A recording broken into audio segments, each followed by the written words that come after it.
Saludos del equipo de Proyecto 024, que en esta oportunidad tiene el agrado de invitarlo a la octava conferencia magistral, evento gratuito, que se llevará a cabo el día viernes 20 de agosto del 2021, a partir de las 6 de la tarde, en la cual desarrollaremos el tema Autorregulación empresarial, responsabilidad autónoma de personas jurídicas, y estará a cargo del Dr. Luis Felipe Bramón Arias Torres, profesor de Derecho Penal en las universidades de San Martín de Porres, Universidad de Lima, UNIFE y en la Pontificia Universidad Católica del Perú. Para poder participar, sírvase inscribir en la hoja de inscripciones que se encuentra ya a su alcance en la página web de Proyecto 024. Los invitamos y esperamos en este importante ciclo de conferencias magistrales. Muchas gracias.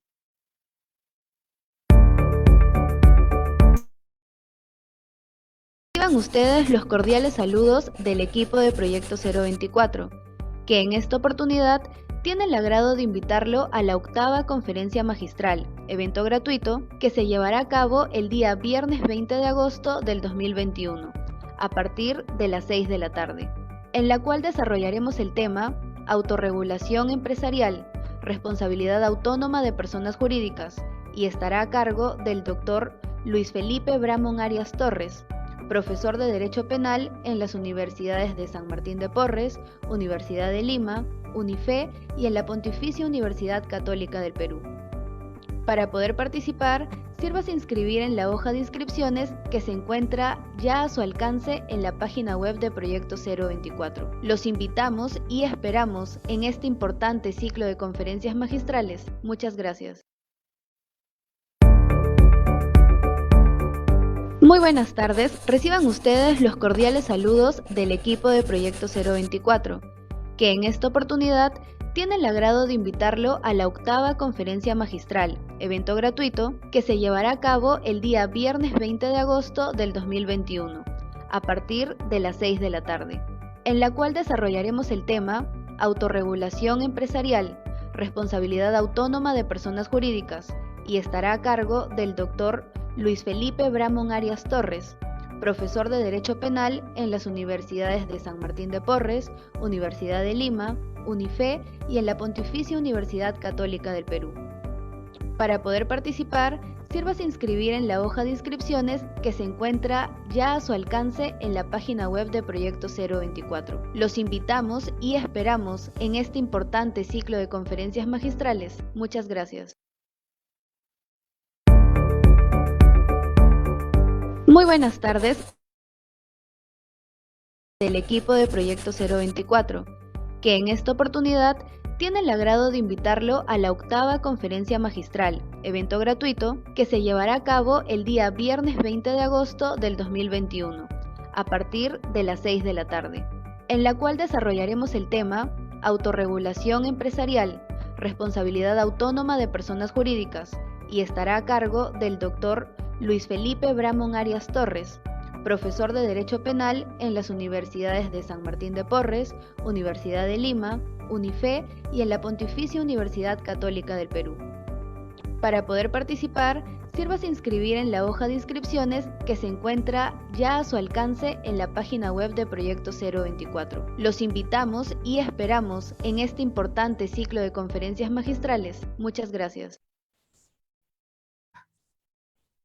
Bueno, muy buenas tardes con todas y todos. Reciban los cordiales saludos del equipo del Proyecto 024, que en esta ocasión tiene el alto honor de presentar al doctor Luis Felipe Bramón Arias Torres, quien nos va a disertar con un tema tan importante como es el tema vinculado de la responsabilidad de las personas jurídicas. Queríamos, doctor Luis Felipe, hacerle una pequeña presentación en atención a su desarrollo, a su hoja de vida profesional, y que el equipo de Proyecto 024 ha preparado con bastante aprecio, respeto a su trayectoria académica.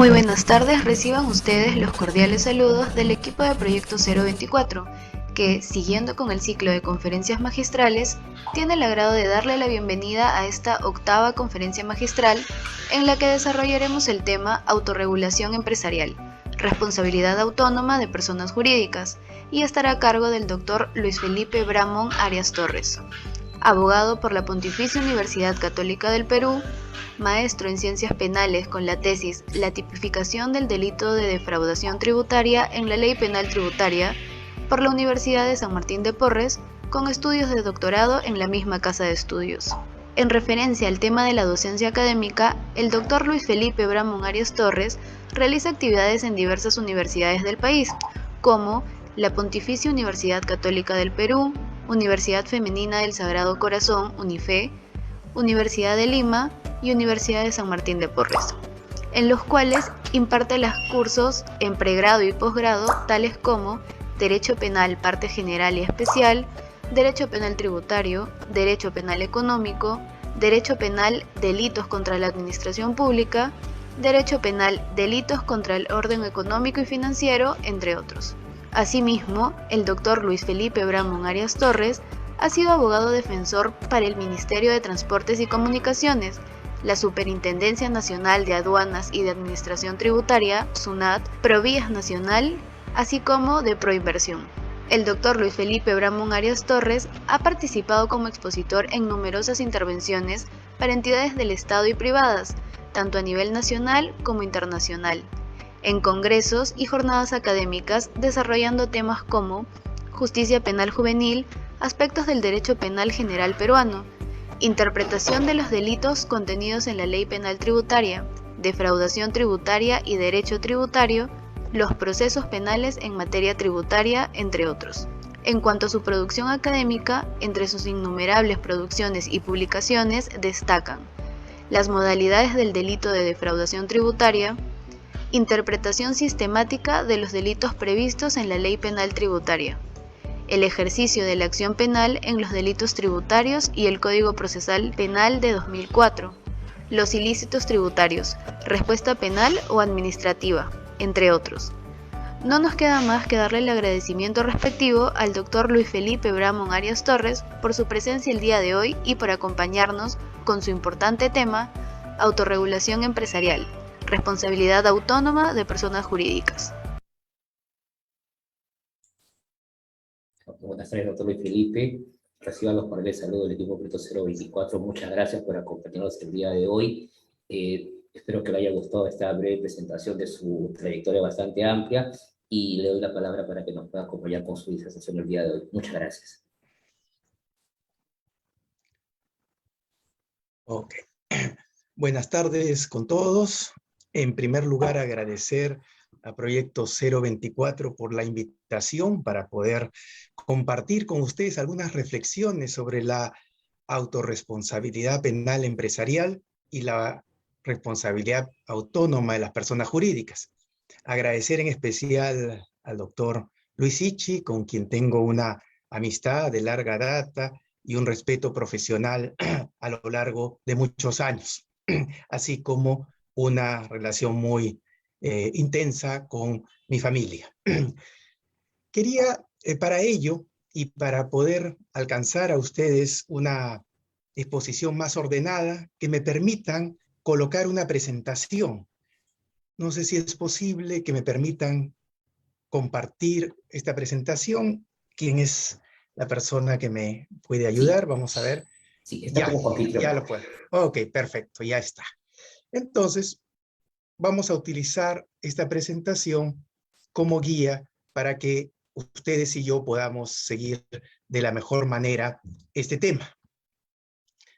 Vamos a colocarlo un poco más grande. Ok, vayamos entonces a lo que corresponde. La autorregulación empresarial, responsabilidad autónoma de personas jurídicas. Cuando yo coloco este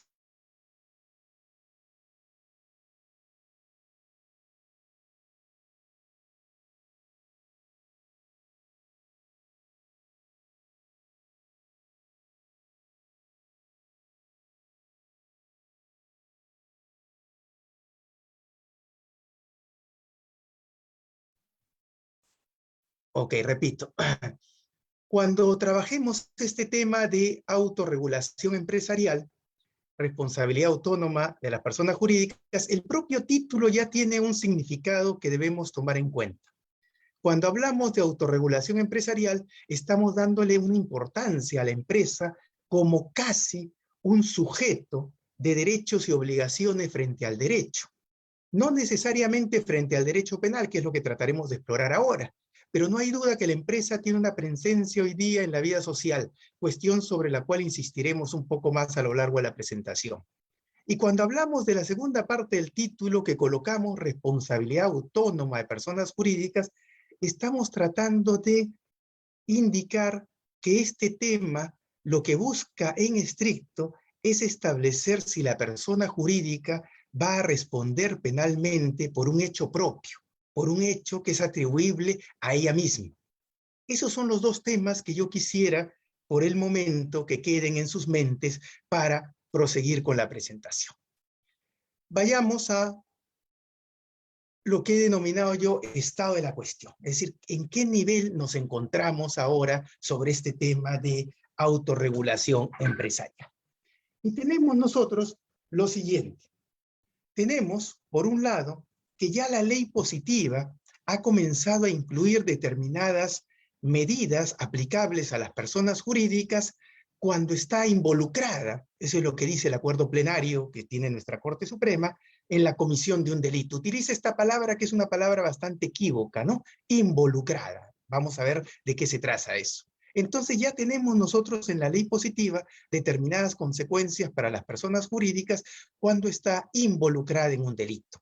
Esas consecuencias han sido denominadas en el Código Penal peruano consecuencias accesorias y últimamente se ha dado una norma que es la norma de responsabilidad administrativa de personas jurídicas, que es una ley especial que existe desde hace algunos años. Y entonces ya la ley positiva rescata injerencia sobre este tema. Ahora bien, en este caso, ¿qué más tenemos? ¿Cómo es la persona jurídica? Y yo he puesto entre paréntesis la empresa, porque quisiera centrarme sobre todo en la empresa dentro de las múltiples personas jurídicas, probablemente porque la empresa tiene un peso mayor respecto del resto de personas jurídicas. Cuando hablamos de empresa, hablamos de una organización de capital y trabajo dirigida a la obtención de un lucro. Y entonces, esas empresas en la actualidad, ¿cómo aparecen desde el punto de vista de la realidad? Aparecen primero con una potencialidad política, económica y social mayor que las personas individuales. Ese es un primer tema que hay que tomar en mente.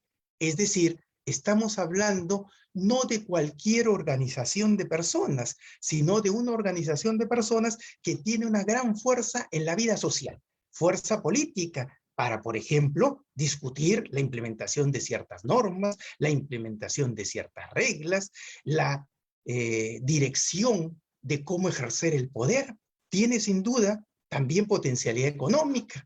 La mayoría de riqueza que hoy día se crea en el mundo está a cargo de las empresas.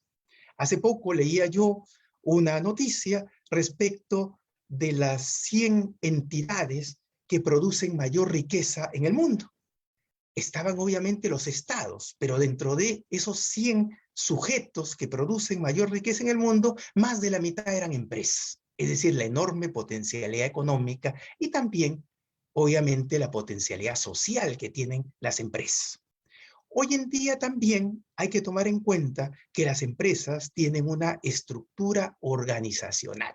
Hoy día hablamos de la teoría administrativa, de cómo se dividen las funciones y se organizan internamente las empresas, configurando una estructura, y acá quizás lo más importante, una estructura que puede ser vista como independiente de sus integrantes. Vamos a ver si esa independencia o esa, si se quiere, generación de actuación de los integrantes individuales puede dar lugar a la empresa como un sujeto del derecho penal. Y hoy día también, siguiendo esta misma línea, existe una exigencia de responsabilidad para las personas jurídicas por parte de reglas internacionales. Un ejemplo muy claro es la OCDE.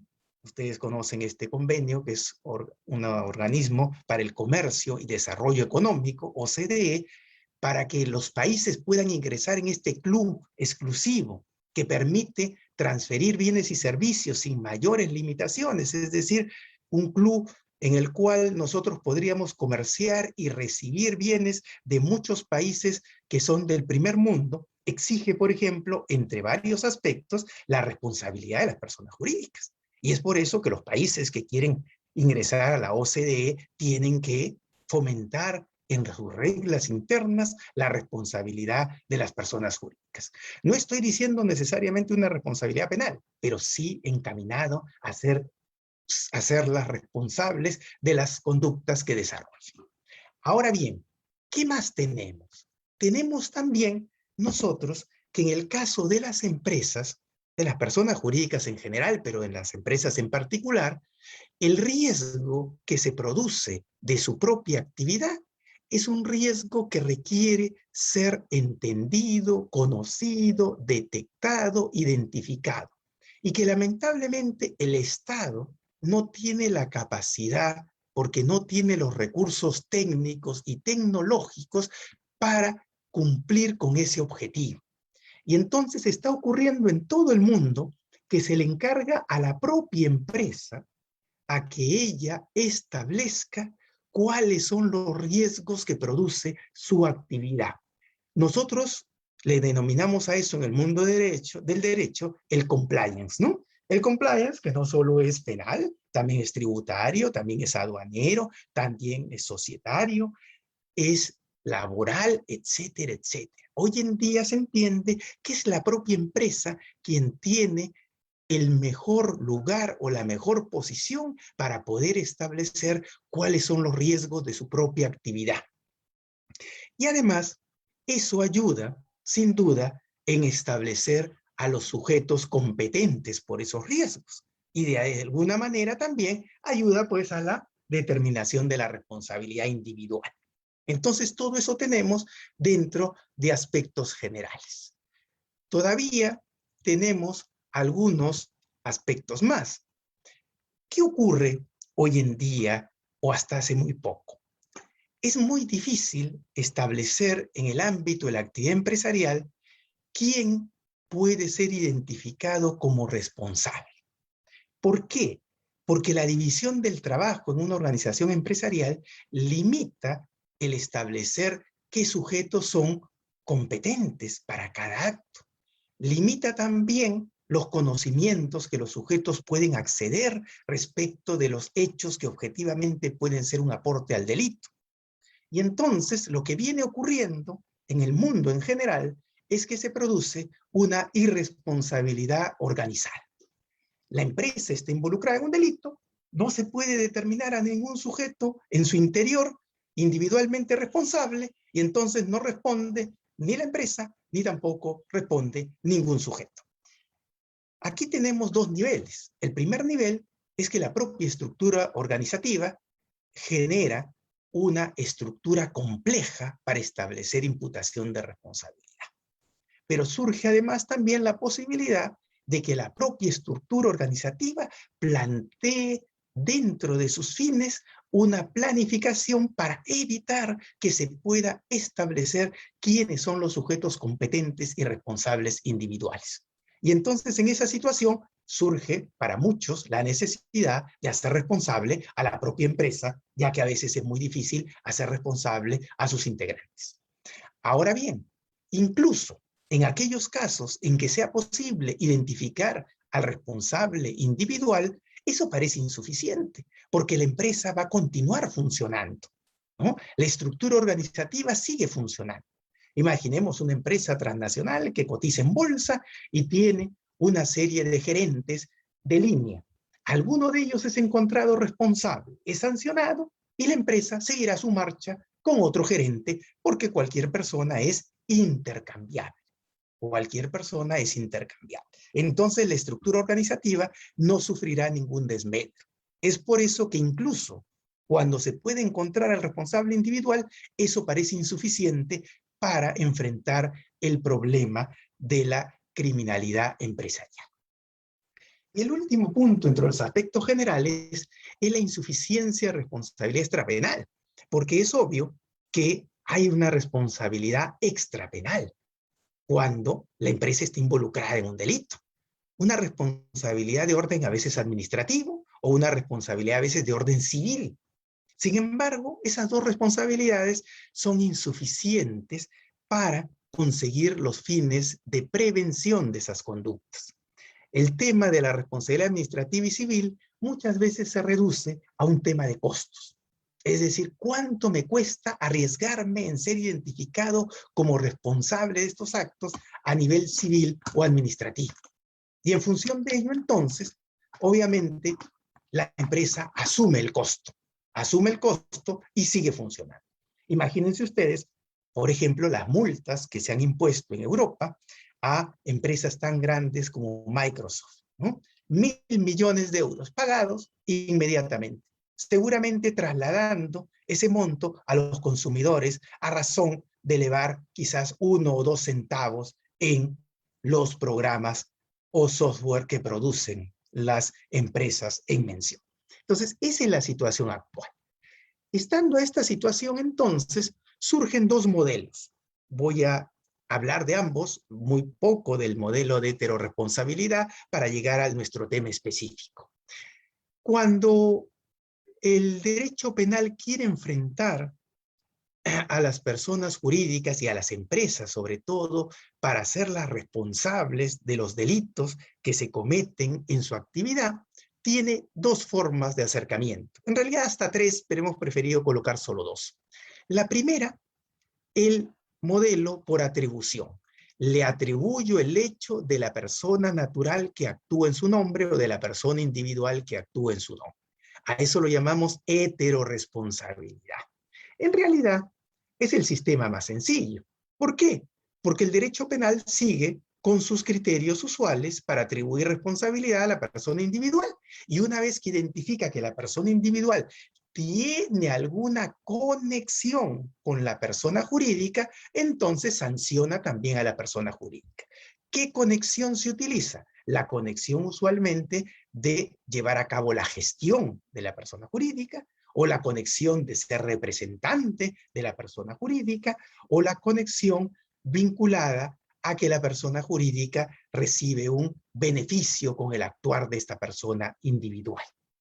Obviamente, este es un sistema muy sencillo porque toda la discusión sobre la teoría del delito y los fundamentos para responsabilizar penal a alguien recaen sobre la persona individual y luego simplemente se trasladan como hecho de conexión a la persona jurídica.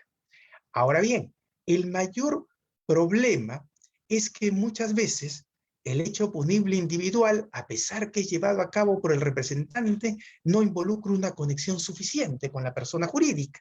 Y entonces, ese hecho de conexión implica una transferencia que no tiene un sustento suficiente. Y segundo, incluso en los casos en que el sustento exista, la pregunta es si la persona jurídica puede responder por un hecho ajeno, por un hecho que no ha realizado ella misma, sino por un hecho que ha realizado su representante, ¿no? Su representante.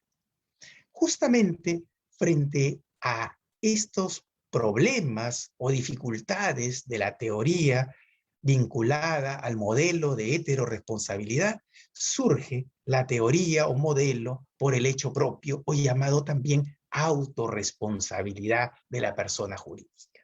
Y entonces, la lógica es encontrar que el delito se le puede imputar directamente a la persona jurídica, pero no directamente bajo una regla de imputación, no porque la ley positiva diga el acto del representante se le atribuye a la persona jurídica. Alguien podría decir, esa es una forma de imputación directa. Sí, es una forma de imputación directa, pero legal. No, la teoría de la autorresponsabilidad lo que quiere establecer es una imputación en función de rescatar a la persona jurídica o a la empresa como el sujeto activo del delito, como quien ha realizado una conducta conducta que penalmente constituye delito y es culpable de la realización de la misma.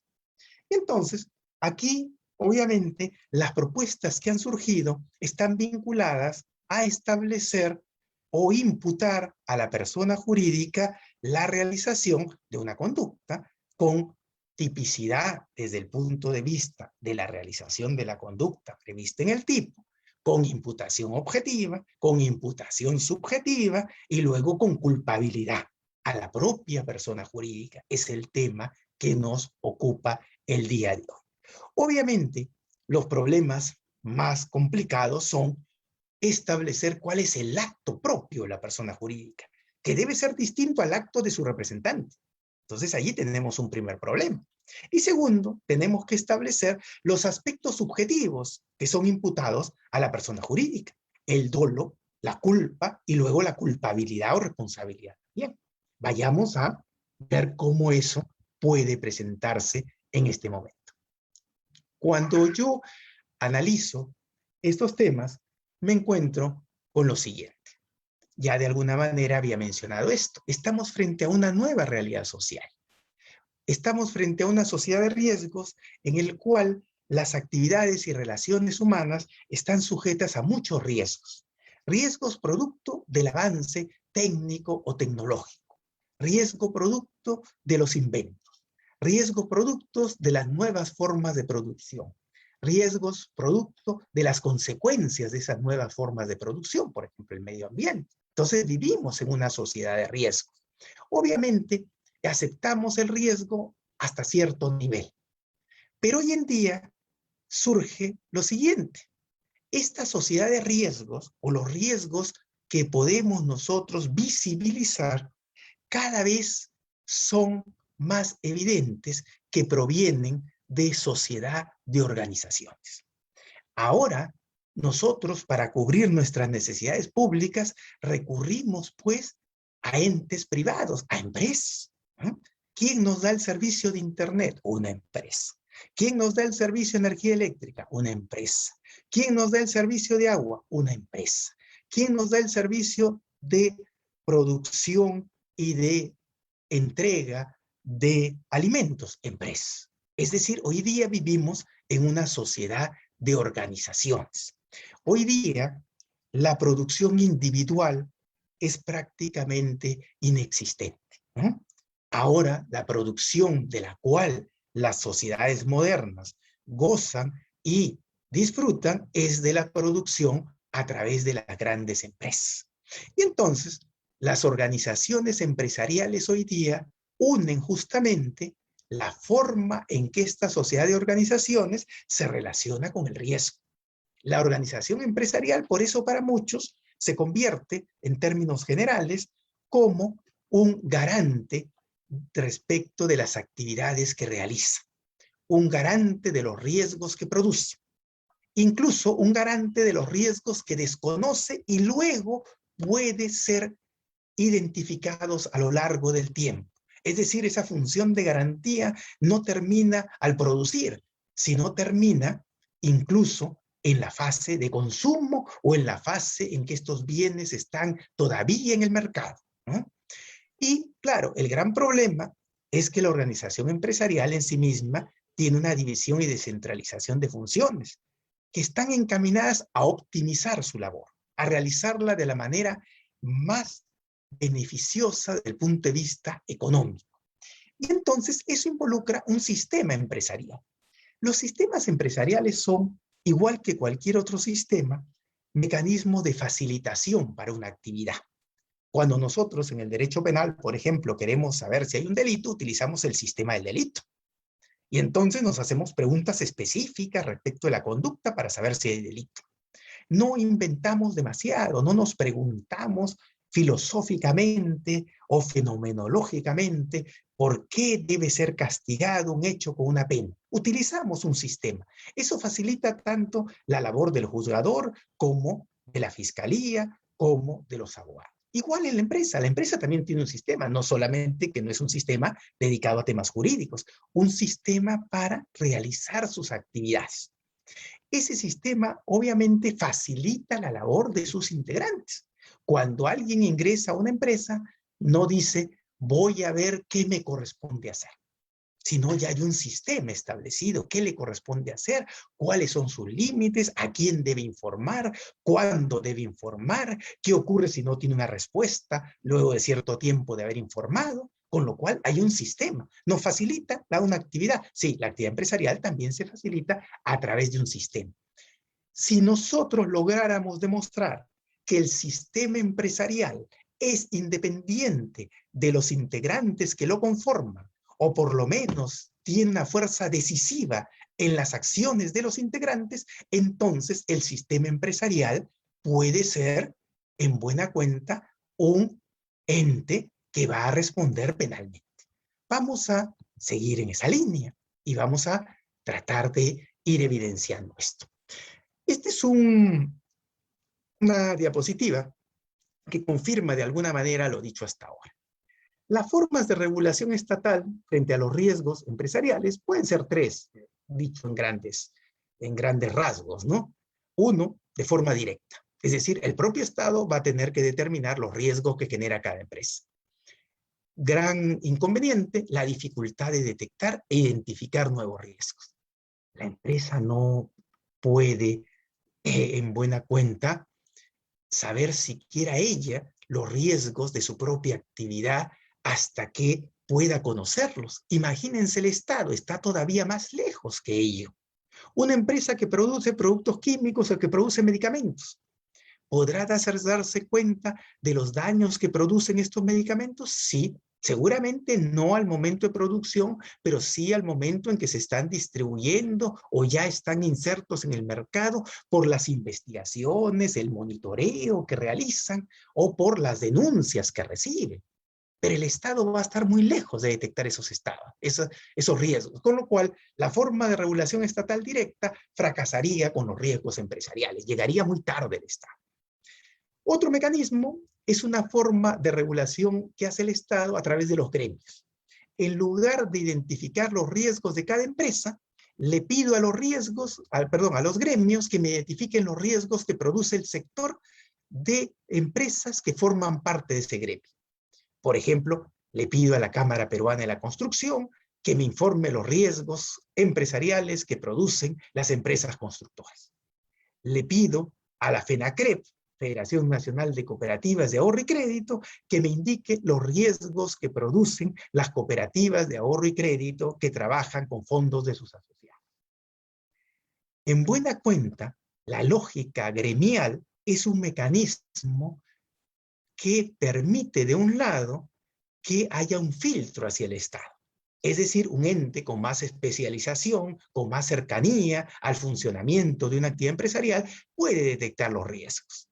Sin embargo, estos riesgos pueden ser también ocultados o poco profundizados porque el gremio siempre tendrá un interés del grupo, un interés en que esos riesgos se conozcan lo más tarde posible, porque seguramente todo riesgo cuesta a nivel empresarial para poder ser disminuido. Y los gremios dependen de los fondos que las empresas les asignan.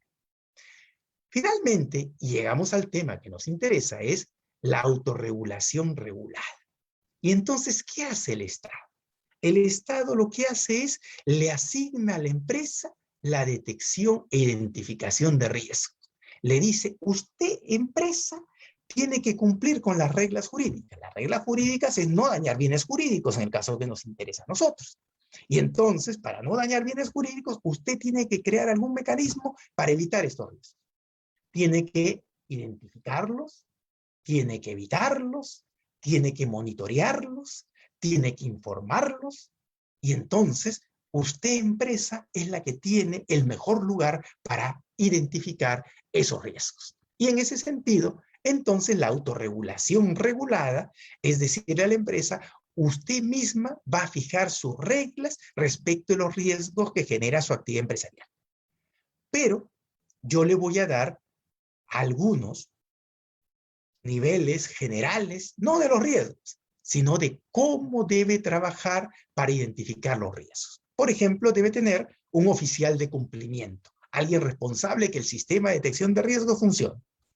Por ejemplo, debe tener un sistema de denuncias. ¿Para qué? Para quienes puedan denunciar, puedan informar a la empresa los riesgos que se están presentando. Tiene que tener un sistema de monitoreo. Tiene que tener un área de investigación. Y entonces la empresa genera su propia autorregulación bajo un marco bastante general y flexible, y dependiendo de su naturaleza y de sus características. ¿Y qué es lo que hace el Estado? El Estado lo que hace es, en base a esa determinación de riesgos, es que el Estado va a gestionar que la empresa cumpla con sus controles internos. Si la empresa dice que hay riesgos en la producción de medicamentos porque se está identificando varias denuncias que señalan que ha habido tales afecciones, entonces la empresa tiene que tomar sus medidas de investigación y de paralización de esa producción en cierto nivel. ¿Qué es lo que hace el Estado? El Estado lo que hace es verifica que el control interno que la empresa ha establecido se cumple. Se cumple. Esto en buena cuenta es bastante conocido por todos, ¿no? Es la auditoría interna, ¿no? El Estado se convierte en un auditor respecto a la empresa para que cumpla sus reglas respecto de la identificación de riesgos. Y obviamente castiga el Estado si no cumple con las propias reglas que la empresa se ha autoimpuesto y que el Estado considera suficientes. En esta misma línea, entonces podríamos nosotros decir autorregulación regular. Autorregulación está a cargo de la empresa, porque es la que tiene capacidad de detectar los riesgos, las razones técnicas o tecnológicas son las que sustentan esa capacidad, y de crear un plan de cumplimiento, un plan para monitorear, investigar y evitar que los riesgos detectados se conviertan en daño hacia los bienes jurídicos. ¿Qué va a hacer el Estado? Va a regular la autorregulación. Y entonces las normas que va a dar el Estado están dirigidas a regular, monitorear y controlar que la empresa cumpla con los planes de cumplimiento, con los mismos planes que la empresa ha creado. Este es el modelo de autorregulación regular. Si yo quisiera darle algún significado a este modelo, diría lo siguiente: en la autorregulación regulada le estoy cediendo a la empresa, en este caso, una función cuasi pública de detectar los riesgos para bienes jurídicos que ella va a producir en su actividad, de identificarlos, de investigarlos, de monitorearlos y de evitarlos. Y el Estado, ¿qué va a hacer? Va a sancionar a la empresa si no cumple adecuadamente con esa función cuasi pública. De alguna manera aquí, fíjense ustedes, y esto es un tema que cambia de alguna manera el paradigma, el Estado busca auxilio de la empresa para evitar daños a bienes jurídicos. Y ese auxilio también se traslada a que la empresa lo ayude a identificar a los responsables individuales. ¿No? Y claro, si la empresa no auxilia al Estado y no ayuda a identificar a los responsables individuales, el Estado la sanciona a la empresa. ¿Eso será sanción penal o no? Es un tema que obviamente no depende solamente de esta lógica práctica, depende de los fundamentos penales. ¿Cómo pasaremos a trabajar inmediatamente? Debe haber una exigencia del sistema del delito, de la teoría del delito, para la imputación de autorresponsabilidad de personas jurídicas. Actualmente creo que podemos hablar nosotros de dos tesis que vamos a desarrollar: la tesis del profesor Günther Heine y la tesis del profesor Carlos Gómez Jara. Ellos tienen propuestas sobre la responsabilidad autónoma de las personas jurídicas, concretamente las empresas.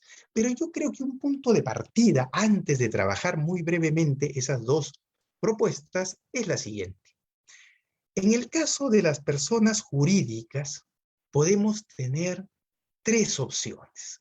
O decimos que todas las personas jurídicas son iguales y por ende todas son imputables. Estoy hablando ya bajo una teoría del delito. Todas son imputables. Y en ese sentido, entonces, toda empresa que tenga actividad económica será imputable. La lógica nos lleva a pensar que siguiendo el símil con las personas individuales, esto no es posible. En el caso de las personas individuales hay sujetos inimputables. Pues también en las personas jurídicas y en las empresas hay empresas inimputables. ¿Y por qué? Son inimputables porque no tienen una complejidad suficiente, no tienen lo que llamaríamos en la persona individual una adultez, una capacidad de entendimiento respecto de las normas jurídicas que se le comunican. Entonces, también creo que en el caso de las empresas podemos decir que no todas son imputables. Y entonces podemos ascender un nivel y decir, solo son imputables las empresas complejas. ¿Y qué entendemos por empresas complejas? Las que no están sujetas a decisiones de sus integrantes. ¿Qué significa? Que la empresa tiene una estructura que establece la forma de tomar decisiones y establece la política y objetivos del manejo de la empresa, que están por encima de sus integrantes, por encima de sus integrantes. Esa es una empresa compleja, dicho en palabras más directas, la que tiene una estructura organizativa que influye seriamente o que determina las decisiones que la empresa lleva a cabo. Y otra opción, un poco más limitada todavía, es que solo serán imputables las empresas complejas que acabamos de describir, pero en ciertos ámbitos de actuación, en ciertos contextos sociales. Y eso está definido por la posibilidad de ciertos delitos. Y entonces, la complejidad de la empresa da lugar a su imputabilidad, a que pueda responder penalmente, pero solo en el ámbito de delitos que tengan una regulación especial. Si ustedes se percatan, esto se parece un poco a la responsabilidad administrativa de las personas jurídicas prevista en el derecho penal peruano, ¿no? O en el derecho peruano, para no llamarlo penal, aunque parece que es penal, ¿no?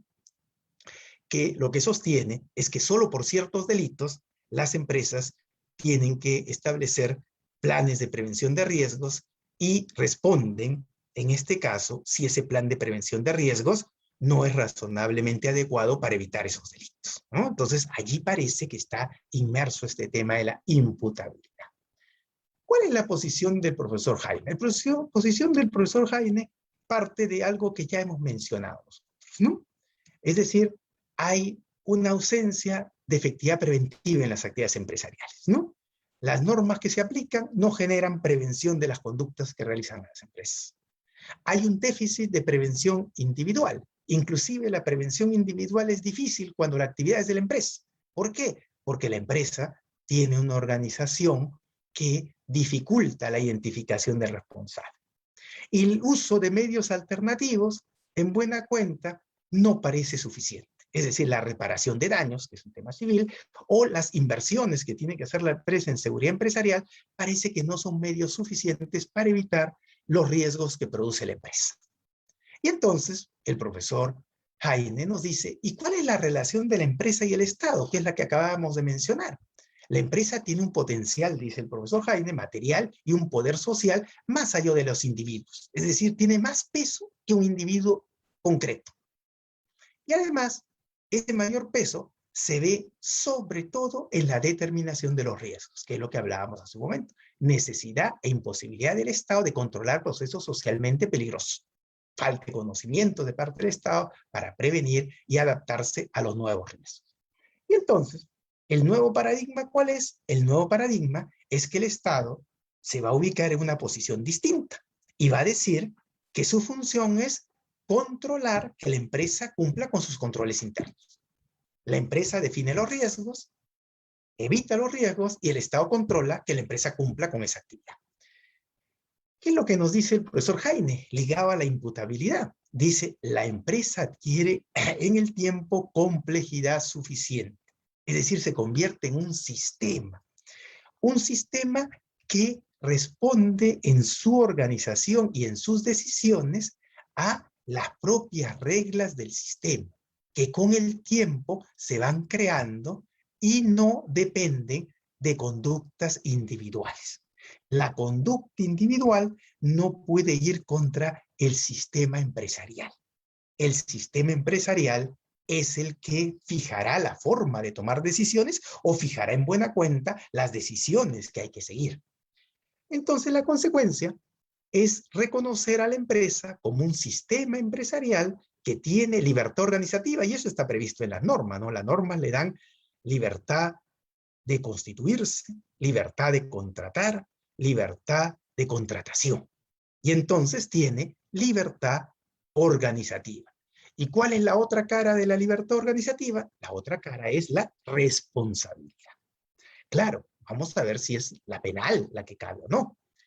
Ahora bien, ¿qué es lo que busca el profesor Jaime con esta responsabilidad? Busca prevenir en la empresa la realización de riesgos no permitidos. Busca la prevención de estas conductas. Si seguimos avanzando, podemos ir al tema dogmático, que es quizás el que nos pueda interesar. Lo primero es que ya el profesor Jaime ha establecido que la empresa es un sujeto que es competente por riesgos de la actividad empresarial. ¿Por qué es competente? Hemos dicho, porque la empresa tiene una potencialidad mayor a los individuos y porque la empresa es un ente que tiene libertad organizativa. Entonces tiene competencias por los riesgos que genera en su actividad. ¿De qué empresas está hablando él? No cabe duda que está hablando de empresas complejas, las que en el tiempo adquieren una estructura que se impone a cualquier decisión individual. En el aspecto objetivo, ¿cómo se fundamentaría la conducta de la empresa? ¿Cuál es la conducta de la empresa? La conducta de la empresa, según el profesor Jaime, es una conducta de omisión impropia, pero acá quiero aclarar algo porque a veces hay mucha confusión. No estamos hablando de omisión impropia de los sujetos que integran la empresa. La omisión impropia es de la estructura empresarial. Al formar la estructura de la empresa, que va a dirigir la forma en que la empresa realiza sus actividades, dentro de esa estructura no se ha previsto o habiéndose previsto, no se ha cumplido con medidas para evitar riesgos que pueden realizar las personas que integran la empresa. Entonces hay dos actos. El acto realizado por la persona individual al interior de la empresa y el acto de la estructura empresarial que omitió evitar este riesgo no permitido de la persona individual. Y entonces la empresa responde a título de omisión impropia. El profesor Jaime, desde el punto de vista dogmático, nos dice, bueno, eso es lo que ocurre en la omisión impropia, ¿no? En la omisión impropia, uno responde por un acto que se realiza independientemente de una causalidad directa, ¿no? Y entonces podemos hablar de omisión impropia en el caso de la conducta atribuible a las empresas. Y en el aspecto subjetivo, lo que nos dice el profesor Jaime es que como hoy día el dolo es básicamente un dolo normativo que se imputa a los sujetos en base a la posición que tienen, si la empresa tiene una posición de garante de supervisión que debe realizar actos para impedir que sus integrantes cometan delito, entonces se le podrá atribuir el dolo en función de las representaciones que corresponden a la estructura de la empresa. Concretamente a las áreas de la empresa que tienen que ver con el cumplimiento a nivel de estructura de evitar los actos individuales, como son las áreas jurídicas y las áreas de seguridad, nos dice él, ¿no? ¿Qué cosa es la conducta de la persona individual? No puede ser dejada de lado, pero es una conducta distinta, es una condición objetiva de punibilidad, nos dice el profesor Jaime. ¿Cómo es la culpabilidad? Y acá sí en la culpabilidad hay muchos problemas, porque la culpabilidad bajo estos criterios éticos sociales es muy de reproche, es muy difícil atribuir a la empresa.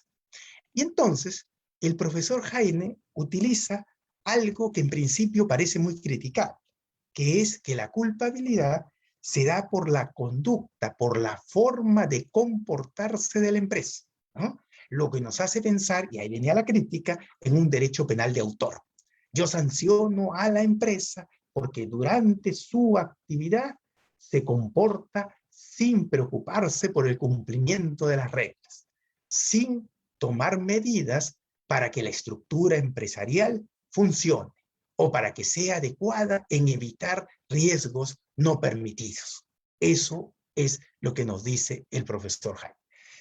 Sin embargo, lo que sí queda claro, creo yo, es que no se está castigando a la empresa por su forma de vida, sino se está castigando a la empresa en tanto no ha tomado en el tiempo las medidas para evitar ese acto concreto que hubiera impedido el acto individual, ¿no? Desde ese punto de vista, él justifica la culpabilidad, que es una culpabilidad distinta a la de los individuos. Finalmente señala, pues, que se busca activar en las empresas mecanismos de prevención. Si seguimos en esta línea, encontramos finalmente la posición del profesor Gómez Jara. Su punto de partida es bastante semejante, pero aquí lo interesante del profesor Gómez Jara, voy a ir un poco más rápido para no ocupar más tiempo del que me han asignado, es que él utiliza un sistema que se llama el constructivismo operativo. ¿Qué nos dice él? Él también habla de sistemas, igual que el profesor Jaime, sistema empresarial.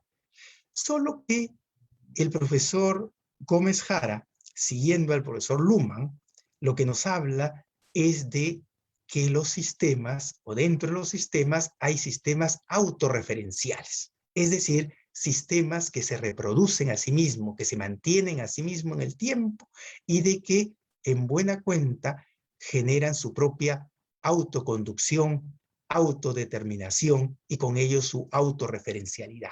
El primer sistema que conocemos autorreferencial es el propio ser humano, ¿no? La propia persona, a través de la conciencia que cada uno tiene y que hace que nosotros nos comuniquemos con otros y los demás ya a partir de esa comunicación puedan vernos como un sistema autorreferencial.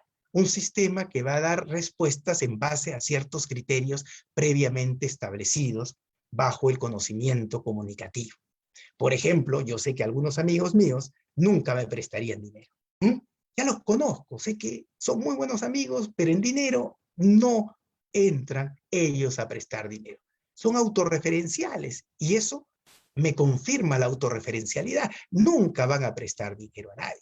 Entonces yo los identifico y les doy una individualidad. El profesor Gómez Jara dice que lo mismo ocurre con las empresas.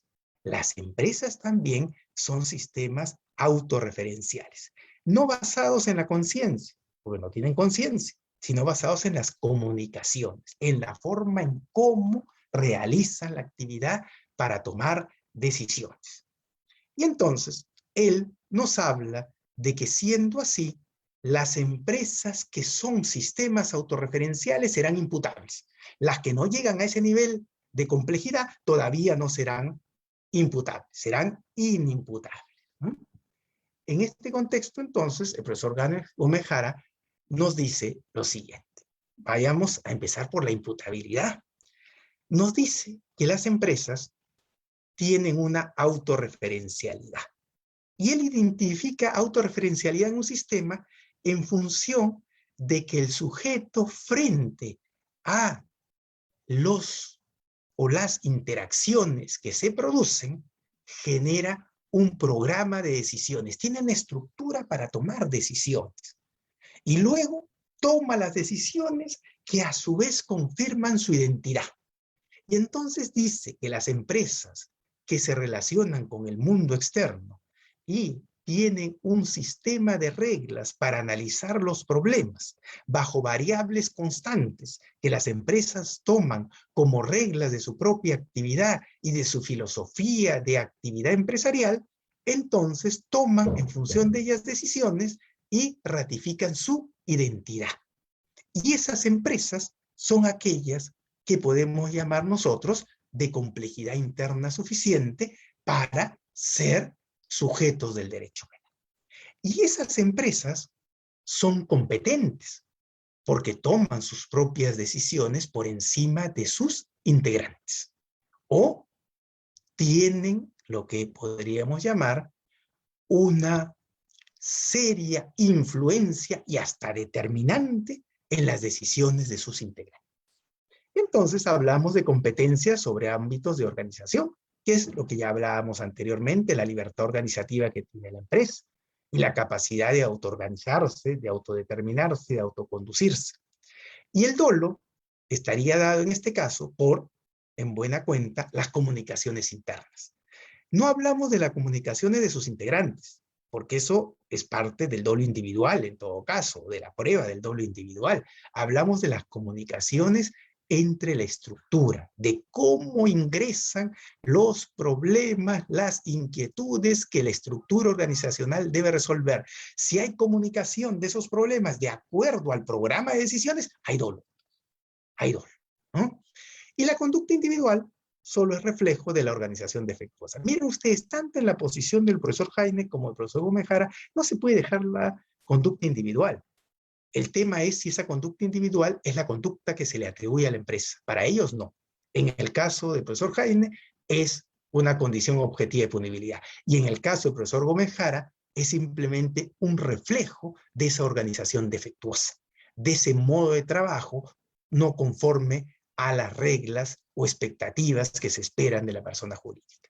Y en el caso de la culpabilidad es muy interesante porque el profesor Gómez Jara concibe un mecanismo distinto para afirmar la culpabilidad.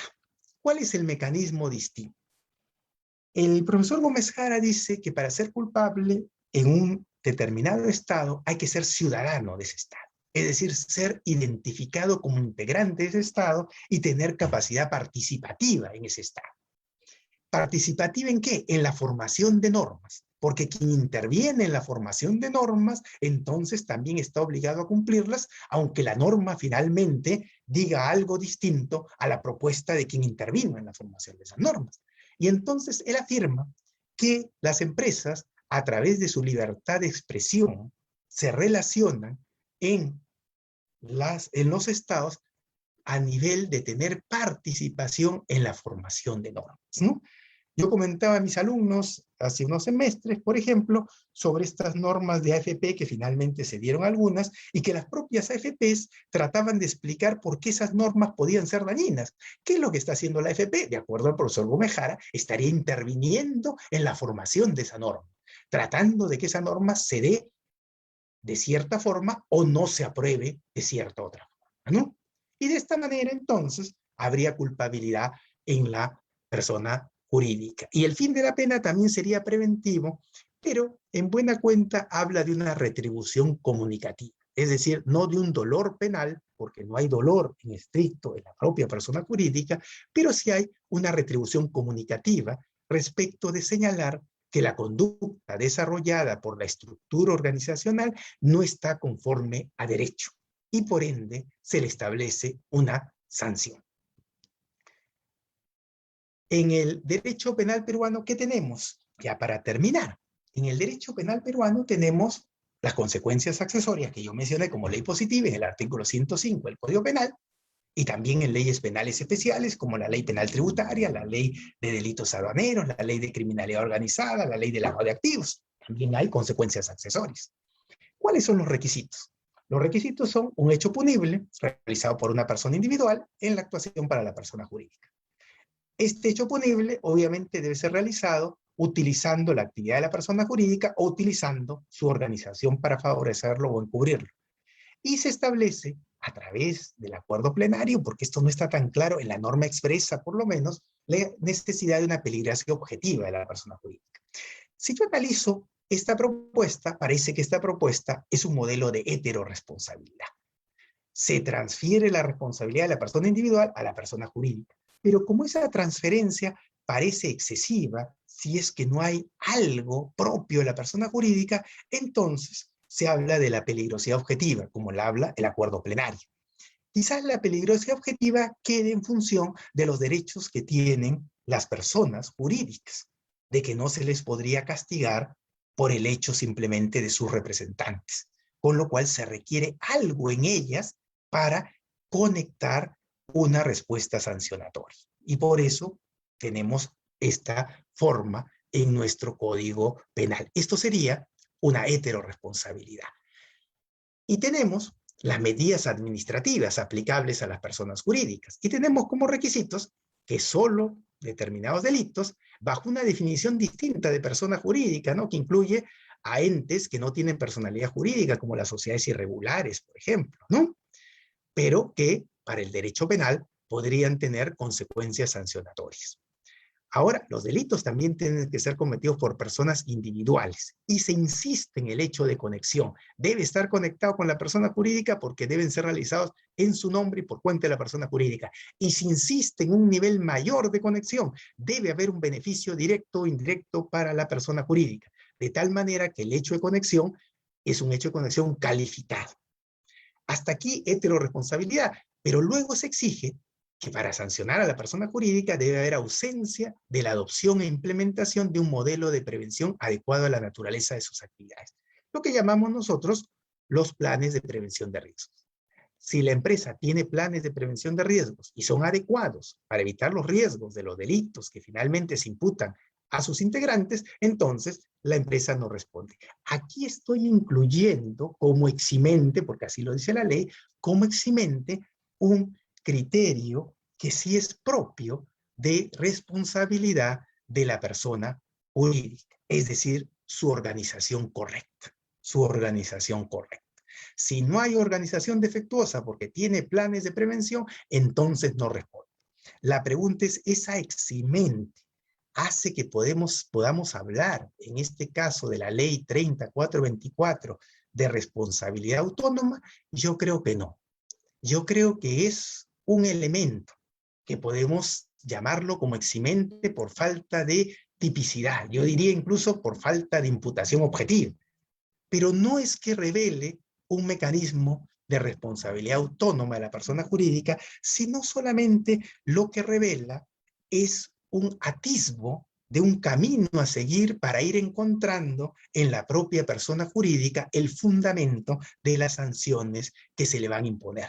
En doctrina, esto se llamaría un modelo mixto, en donde hay heterorresponsabilidad y hay un aspecto de autorresponsabilidad, pero no es una autorresponsabilidad absoluta de la persona jurídica. A modo de conclusión, simplemente, ¿qué debe observarse para determinar una responsabilidad autónoma de las personas jurídicas en base a la autorregulación que poco a poco se le exige con mayor fuerza a todas las personas jurídicas? Primero, que no es posible hablar de autorresponsabilidad penal empresarial si no compartimos los criterios de la teoría general del delito, es decir, los fundamentos, lo cual no significa aplicarlos exactamente iguales, sino encontrar el fundamento último de cada categoría del delito y verificar si esto se cumple en determinadas personas jurídicas. Luego, establecer la imputabilidad de la persona jurídica en atención a su complejidad. No todas las personas jurídicas deben responder, ¿no? Y no todas las empresas. Una persona natural con negocio, que es una empresa, parece ser que no debe responder penalmente. Ahí responderá solo la persona natural y no el negocio que lleva acá. Establecer la conducta de la persona jurídica como aporte al injusto desde el prisma de la imputación objetiva y subjetiva. No es ajeno establecer que la persona jurídica realice un aporte a través de su estructura, de su organización defectuosa, pero requiere también del acto de la persona individual, sea como condición objetiva de punibilidad o como reflejo de su propia organización defectuosa. Y ahí hay que aplicar los criterios de imputación objetiva y subjetiva con profundidad. Establecer también la culpabilidad de la persona jurídica en función de su capacidad de evitabilidad del injusto. Es decir, no estamos hablando solamente de la organización defectuosa como fundamento del injusto, sino estamos hablando sobre todo de los mecanismos que la persona jurídica debe ejercer para que esa organización funcione, para tratar de evitar que se produzcan delitos a través de implementar esa organización, a través de elaborarla y a través de hacerla funcionar. Y finalmente, creo que el camino es también determinar la finalidad preventiva de la pena sobre la persona jurídica. Lo que debemos buscar es que finalmente, si es que se le puede atribuir un injusto culpable, ahora se le atribuya un fin preventivo a la persona jurídica, porque lo que nos interesa en buena cuenta es que este sujeto que está incurso en la actividad empresarial en beneficio de la sociedad, pues pueda seguir con su labor. Y entonces que no genere riesgos no permitidos y que en adelante siga su marcha en beneficio de todos. Corrido un poco al final, por razones de tiempo, les agradezco a todos por haberme escuchado y quedo dispuesto a lo que me indique los organizadores.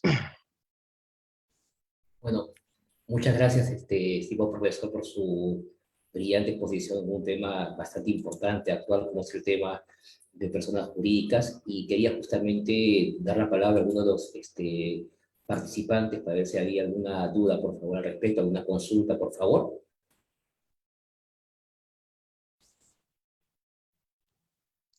El señor Pillaca creo que nos quiere hacer alguna consulta. Lo escuchamos. Sí, doctor, muy buenas noches. En primer lugar, agradecerle por la brillante conferencia que nos ha otorgado.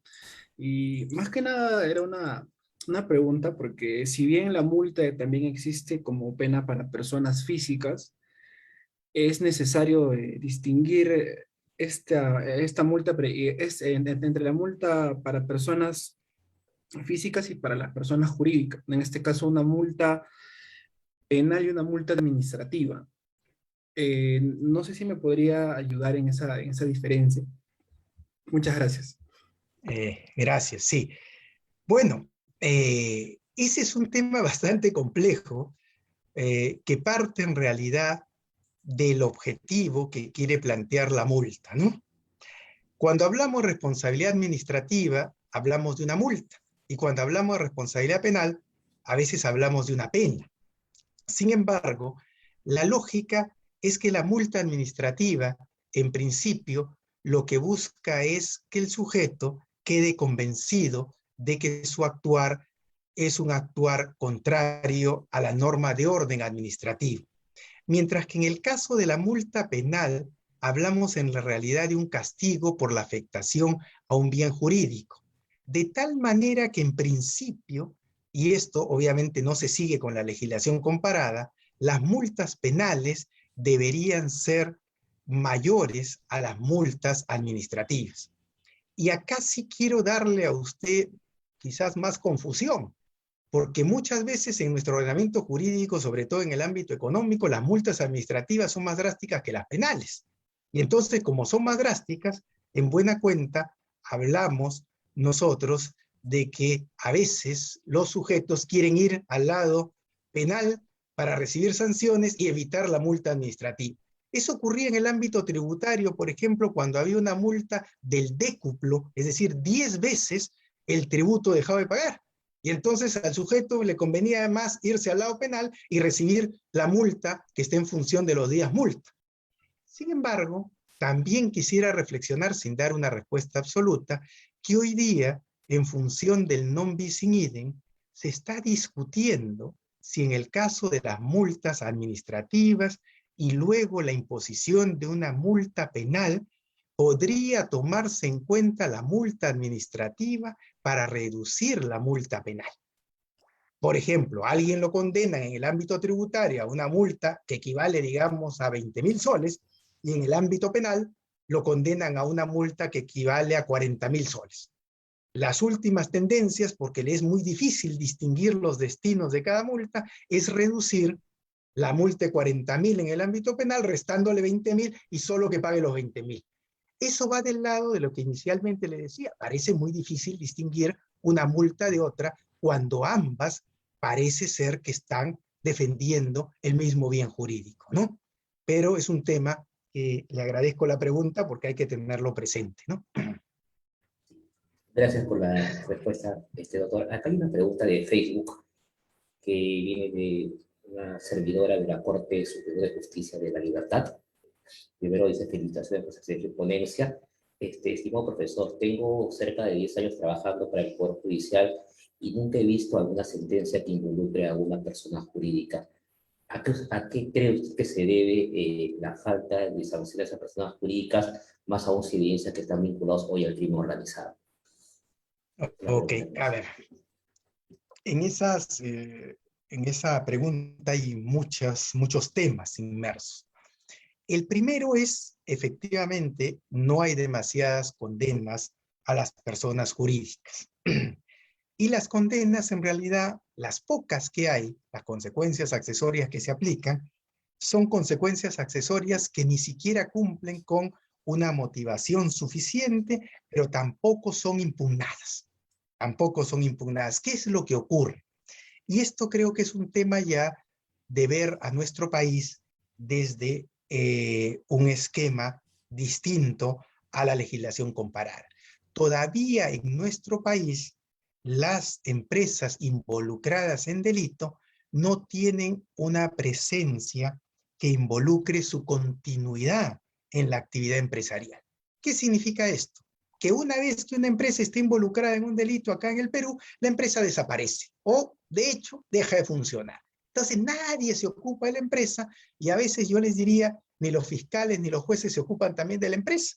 Hace poco fui a una audiencia donde defendía a unos imputados por defraudación tributaria y lo más curioso era que hablaban todo el tiempo, la fiscalía y el juez también, de que el contribuyente era la empresa, pero nadie había propuesto ninguna medida para la empresa. Se habían olvidado de la empresa. La empresa ya no funcionaba, obviamente tampoco, pero ese es uno de los temas que viene ocurriendo.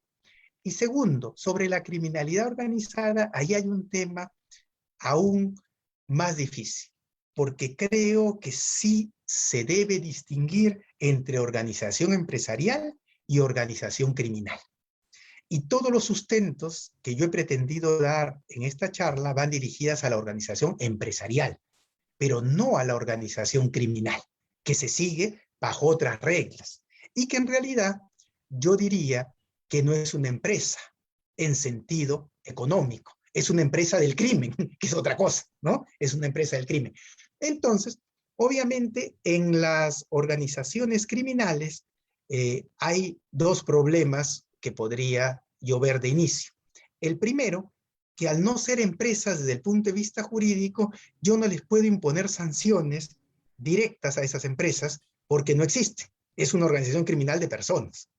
Y segundo, cuando esa organización criminal de personas involucra a empresas, en realidad no son empresas que tengan actividad empresarial, sino son cascarones usualmente, o que tienen la mayoría de sus actividades ilícitas. Y entonces lo que corresponde para evitar que sigan siendo utilizadas, ahí sí diría yo que son más objeto que sujetos, habría que disolverlas, ¿no? Habría que disolverlas, ¿no? En cambio, en el tema de la responsabilidad empresarial, sí estamos hablando de sujetos que realizan actividad económica, que cumplen reglas y que en consecuencia hay que procurar rescatarlas.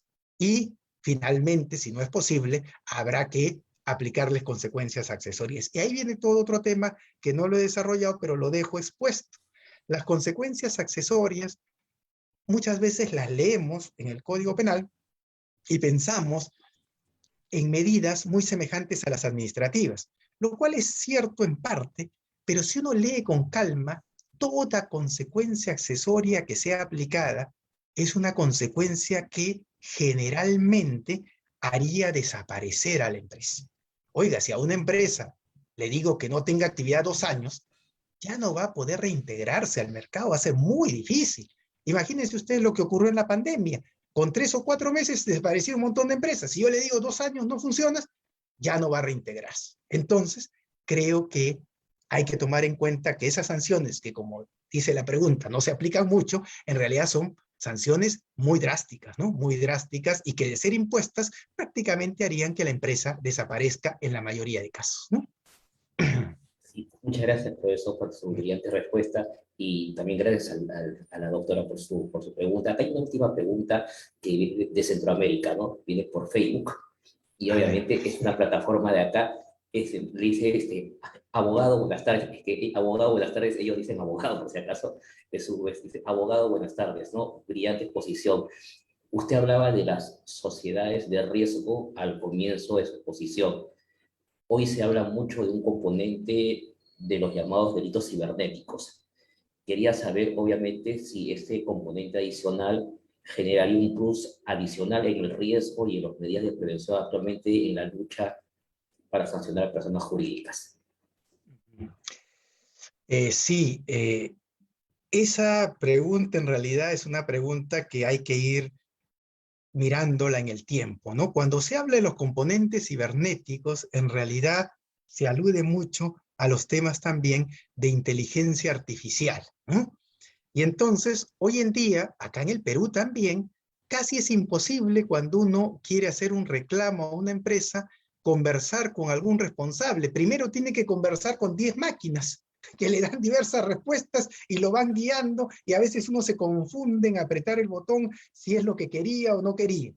Entonces, claro, el tema cibernético que tiene que ver con la inteligencia artificial, fundamentalmente tiene que ver con quién se hace responsable del procesamiento que la inteligencia artificial o de las respuestas que da la inteligencia artificial a los clientes, a los consumidores.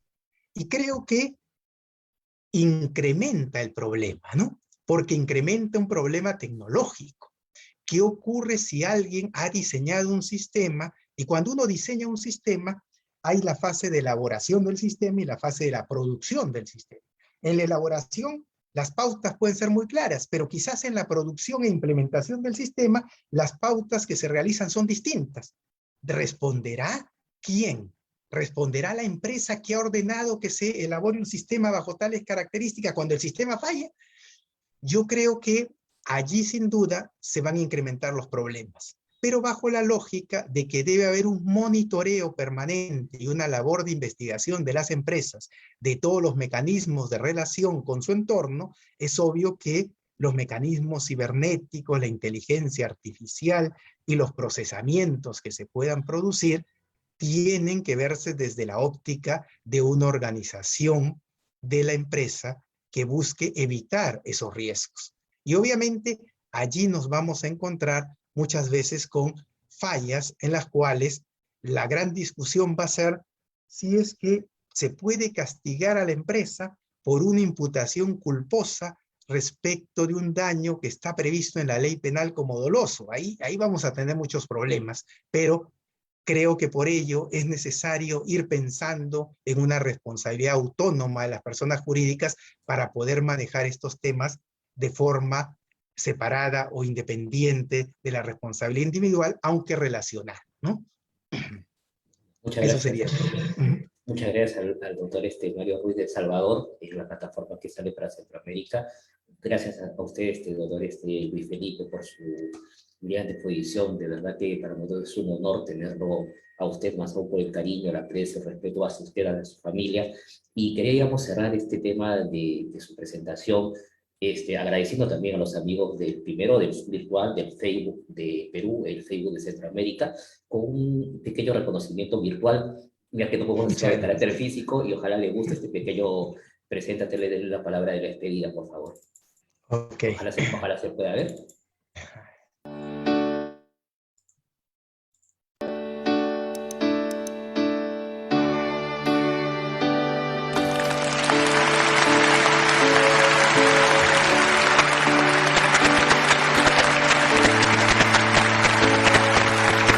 Muchas veces recuerdo los triunfos y derrotas, los problemas que hacían difícil la situación.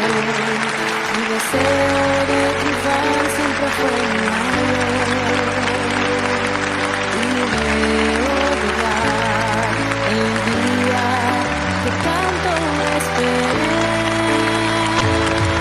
Nos grabamos un año terminó. Gracias Dios. Nada, es un pequeño reconocimiento humilde de nuestro equipo y de todo muy agradecido. Y le comento, ¿no?, también muchos agradecimientos de la escuela, ¿no?, acá en Centroamérica, quienes fueron los que plantearon el tema de personas jurídicas, ¿no?, un tema bastante complicado porque en algunos países todavía están tratando de implementar muchas figuras que vinculen responsabilidades de una u otra manera, ¿no?, a personas jurídicas. Y acá en la plataforma de Centroamérica bastante agradecimiento a su persona, bastante clara, es un tema también bastante complejo, ¿no?, y que requiere obviamente un tema técnico, quizás que más adelante una capacidad mucho mayor. Profesor, no quiero quitarle más tiempo, le doy la palabra a su despedida final, muy agradecido por verlo acá presente en Proyecto Cero. Bueno, muchas gracias a todos por su presencia. Gracias nuevamente por la invitación. Un fuerte abrazo, Lucho, y que continúe esta actividad, que es una actividad en beneficio de todos los que aspiramos a un derecho penal cada vez mejor. Gracias a ustedes.